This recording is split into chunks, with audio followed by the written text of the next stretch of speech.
చేసేది ఉంటే చెప్పాలి, చెప్పింది చెయ్యాలి.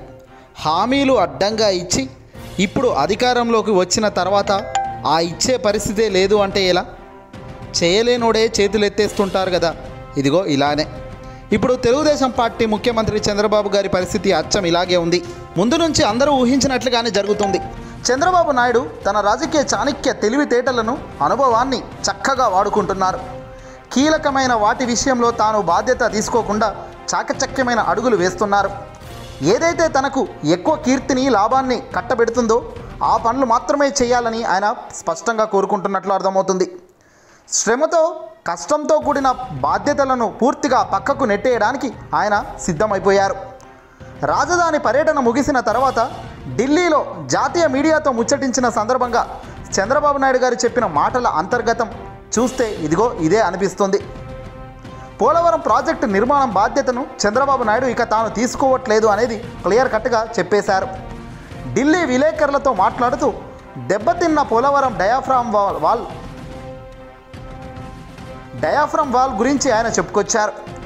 తమ నిర్మాణ వైఫల్యం కాకుండా కేవలం జగన్ పాలనలోని నిర్లక్ష్యం వల్లనే పూర్తిగా ఇలా దెబ్బయిందే అంటూ కూడా ఆయన అభివర్ణించారు. ఇంతకంటే వేరే రకంగా చంద్రబాబు గారు మాట్లాడతారు, చెప్తారు అని కూడా మనం ఆశించలేము. ఇప్పుడు ఏది జరిగినా గతంలో తాను చేసిన తప్పులు సైతం ఇప్పుడు జగన్ పైన బ్రహ్మాండంగా బురద చల్లుతూనే ఉన్నారాయన. ఇప్పుడు కొత్త డయాఫ్రమ్ వాల్ కట్టాలి అంటే గతంలో పెట్టిన ఖర్చు కంటే భారీగా రెట్టింపు అవుతుందని ఆయన ముందే చెప్పేశారు. ఈ ప్రాజెక్టు సవరించిన అంచనాల ఆమోదం స్థాయికి తాను ఇంకా రాలేదని, జాతీయ ప్రాజెక్టు కాబట్టి ఈ బాధ్యత పూర్తిగా కేంద్రమే ఈ విషయంపై జోక్యం చేసుకుంటుంది అంటూ చెప్పకనే చెప్పేశారు చంద్రబాబు నాయుడు గారు. అది జాతీయ ప్రాజెక్ట్ అనే సంగతి నీకు 2014లో తెలియదా? 2014లో జాతీయ ప్రాజెక్టుగా ఉన్న పోలవరంను రాష్ట్రానికి ఇవ్వాలి అని కొట్లాట పడి మరి వాళ్ళను కుస్తీ పట్టి మరి అది రాష్ట్రానికి తెచ్చుకున్నావు. ఆ తర్వాత ఏటీఎం లాగా దాంట్లో డబ్బులు తీసుకున్నావని స్వయంగా దేశ ప్రధాని నరేంద్ర మోదీ అన్నారు. మరి ఇప్పుడు 2014లో ఏదైతే నువ్వు తీసుకున్నావో ఇప్పుడు మళ్ళీ వాళ్ళకే కట్టబెట్టే పరిస్థితి కనబడుతుంది. నిజానికి ఆ బాధ్యత అప్పటి నుంచి కేంద్రం వద్దే ఉంటే ఇలాంటి తప్పుది కానీ, ఈ దుర్మార్గమైన పరిస్థితులు, సిచ్యువేషన్ కానీ పోలవరంకు బహుశా వచ్చి ఉండేదే కాదు కదా. లంచాలు తీసుకొని కేంద్ర నిధులను పూర్తిగా వాడుకొని ఏటీఎం లాగా యూజ్ చేసుకున్నారని దేశ ప్రధాని హోదాలో మోదీ గారే స్వయంగా అన్నప్పుడు ఇవన్నీ ఏవీ గుర్తుకు రాలేదు. ఇప్పుడు చంద్రబాబు అధికారంలో ఉన్నారు. పోలవరం, అమరావతి ఈ రెండింటిని చాలా ప్రతిష్టాత్మకంగా ఆయన తీసుకున్నారు. అయితే పోలవరం అయితే మన చేతిలో లేదు, ఇప్పట్లో అయ్యే పరిస్థితి లేదు. కావున దీన్ని కేంద్రం మెడకు పెట్టాలి అనే చంద్రబాబు ఈ వ్యాఖ్యలు చేస్తున్నట్టుగా స్పష్టంగా కనబడుతుంది. ఇక పోలవరం విషయాన్ని పట్టించుకునేలా చంద్రబాబు కనిపించడం లేదు. అమరావతి వైబ్రేషన్స్ను పెంచడమే లక్ష్యంగా తాను పనిచేసేటట్టుగా అడుగులు పడుతున్నాయి.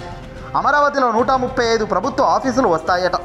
వాటితో పాటు రోడ్లు, బ్రిడ్జ్లు, ఫ్లైఓవర్లు, ఇన్ఫ్రాస్ట్రక్చర్ మొత్తం కూడా ఈ 5 ఏళ్ల కాలంలో పూర్తి చేసేటట్టు అడుగులు వేస్తారట. ఇవి త్వరగానే జరిగే అవకాశం ఉందా లేదా? పోనీ అక్కడ జరిగిన తర్వాత ఏం జరుగుతుంది? ఇప్పటికో ఇప్పుడు ఈ 5 సంవత్సరాలు కాదు, ఇంకో వచ్చే 5 సంవత్సరాల్లోనైనా అదొక పెద్ద సిటీగా అవతరిస్తుందా? అంత తక్కువ టైంలో డెఫినెట్గా కాదు. మరి దీనివల్ల లాభం పొందేది ఎవరు? మిడిమిడిలుగా దాని మీద ఎవరు పెట్టుబడులు పెట్టారో గతంలో 5 ఏళ్ల క్రితం చంద్రబాబుని నమ్మి పెట్టుబడి పెట్టిన వాళ్ళే లాభం చేకూర్చేలా చంద్రబాబు గారి అడుగులు కనబడుతున్నాయి. బహుశా ఇక్కడ ఆయన డబ్బు మొత్తం ఖర్చు చేస్తారు అనేది క్లియర్గా చెబుతున్నారు. ఇప్పటిదాకా సూపర్ 6 ఇస్తానని కానీ, సూపర్ 6 హామీల గురించి కానీ ప్రకటించలేదు, చెప్పడం లేదు. ప్రజలకు ఇచ్చిన ఏ హామీ గురించి పవన్ మాట్లాడడం లేదు, చంద్రబాబు కనీసం స్పందించడం లేదు. ఢిల్లీ పర్యటన ముగించుకున్న తర్వాత కూడా మరి సంక్షేమం వైపు మా ప్రభుత్వం ఉంటుందని కానీ, రాబోయే కాలంలో సంక్షేమం విడుదలయ్యే డబ్బుల గురించి కానీ ఎక్కడ నోరు కూడా తెరిచే పరిస్థితి లేదు. మరి చంద్రబాబు నాయుడు గారి వ్యూహాలు ఏంటి? చిన్నగా 135 ప్రభుత్వ ఆఫీసులు అమరావతిలో కడతామంటున్నారే తప్ప ఐకానిక్ భవనాలుగా ప్రకటించిన అసెంబ్లీ కానీ, హైకోర్టు కానీ, సచివాలయం కానీ ఎప్పటికల్లా పూర్తవుతుంది, ఎప్పుడు స్టార్ట్ చేస్తారు అన్నదానికి సమాధానం చెప్పలేకపోతున్నారు. ఏదేమైనా అమరావతి నిర్మాణాల మీద చూపుతున్న శ్రద్ధ పోలవరం ప్రాజెక్టు గురించి మాటల్లో కనిపించడం లేదు. ఇది స్పష్టంగా కనబడుతుంది. ఇక కేవలం అమరావతిని రాజధాని చేసి రాజధాని లేని రాష్ట్రానికి రాజధాని చేశాను అని కేవలం ఆ ఒక పదం చెప్పుకోవడానికి 5 ఏళ్ల సమయము, డబ్బు వెచ్చిస్తారా? లేదంటే ఇంకేం చేస్తారు? ఇప్పటికే మొదట్లోనే చేతులు దులుపుకుంటున్నారు. ఇంకా ప్రజలకు కూడా మీరు అప్పుడే అయిపోయింది అనుకోవద్దండి, ఇంకా అసలు సినిమా చాలా ఉందని స్వయంగా చంద్రబాబు నాయుడు గారే చెప్తున్నారు. అంటే దాని అర్థం ఏంటి? ఖచ్చితంగా రాబోయే కాలంలో పరిస్థితులు పూర్తిగా భిన్నంగా ఉంటాయి. చంద్రబాబు ఇచ్చిన హామీలు ఏవి నెరవేర్చే పరిస్థితి కానీ ఆ ప్రభావం కానీ ఏపీలో కనిపించడం లేదు. ఆర్థికం బడ్జెట్ అంతంత మాత్రంగా ఉన్న పరిస్థితుల్లో పూర్తిగా దానికి భిన్నంగా హామీలు ఇచ్చి ఇప్పుడు అవస్థలు పడ్డం ఎంతవరకు కరెక్ట్ అన్నది ప్రజానికం ఆలోచించాలి. ప్రజలు 10% వైసీపీకి ఓటు బ్యాంకును ఇటు మళ్లించారు, ఇటు డైవర్ట్ చేశారంటేనే దానికి గల కారణం చంద్రబాబు గారి డబ్బా హామీలు. ప్రతి ఒక్కరికి 3 గ్యాస్ సిలిండర్లు అన్నారు.